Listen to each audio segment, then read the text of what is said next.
C'est l'affaire de quelques semaines avant les premières récoltes. Les journées commencent à être longues, donc on évapore beaucoup.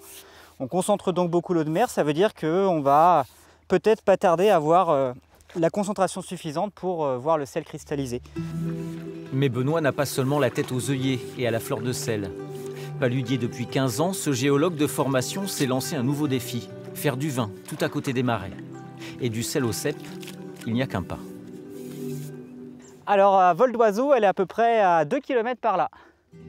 Pratique, sa maison se situe à mi-chemin de ses salines et de son hectare de vigne. Un vignoble en devenir. 6100 pieds, pour le moment tout jeune, planté amoureusement et à la main. 3 cépages pour faire du rouge, du blanc et du rosé. Tout en bio. Une partie de ce terrain était encore plantée jusqu'en 1981. Donc c'est pas si loin que ça et donc c'est pas déconnant en fait.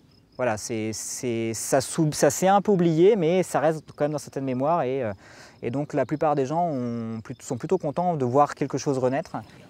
Un paludier vigneron bien dans sa vareuse, au grand air. Et c'est toujours la météo qui décide. Pour moi, il n'y a pas de meilleur patron. Des fois, on va prévoir un truc, puis la météo va dire en fait non.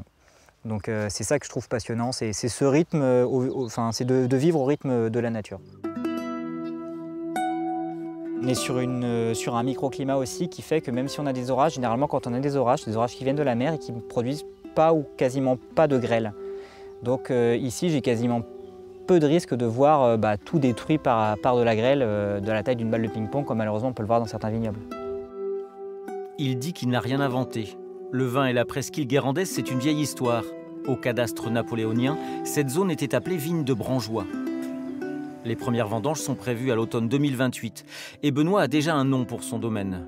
Roswen, le coteau blanc en breton.